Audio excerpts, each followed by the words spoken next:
Le lendemain, le trio se mit en quête. Leur première rencontre fut un oiseau migrateur blessé, dont l'aile saignait. Sperper trouva des herbes médicinales, tandis que Ziggy, avec ses pattes agiles, maintenait l'aile en place pour que Sperper puisse la bander. « Merci, les amis !» gazouilla l'oiseau avant de s'envoler, leur indiquant un chemin secret vers une oasis.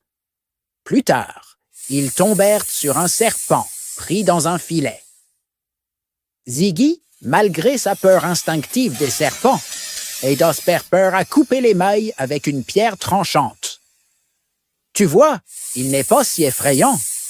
dit Ziggy en riant, tandis que le serpent, reconnaissant, leur montrait le chemin d'un ruisseau caché. Chaque jour, Ziggy utilisait sa rapidité et son agilité pour aider les animaux en détresse. Il guidait les fourmis égarées, aidait les scarabées retournés sur le dos et même réconfortait un petit lièvre perdu. « On est une sacrée équipe, non ?» disait-il fièrement, tandis que Sperper souriait, reconnaissant de son aide.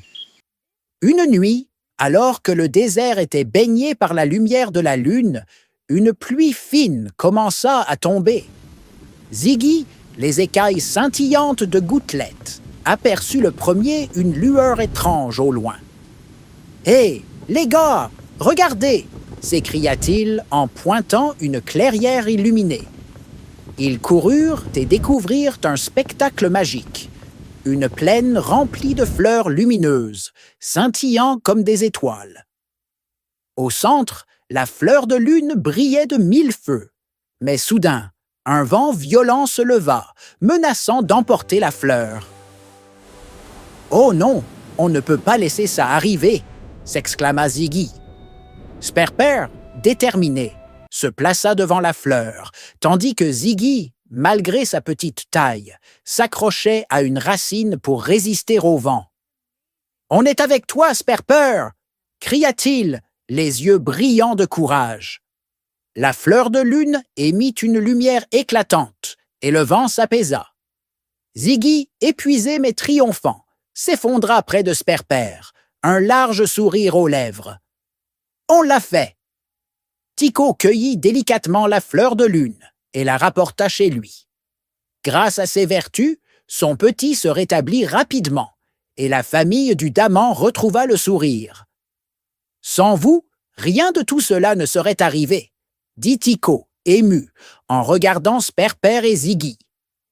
De retour sous le baobab, Sperper et Ziggy se reposaient, contemplant les étoiles.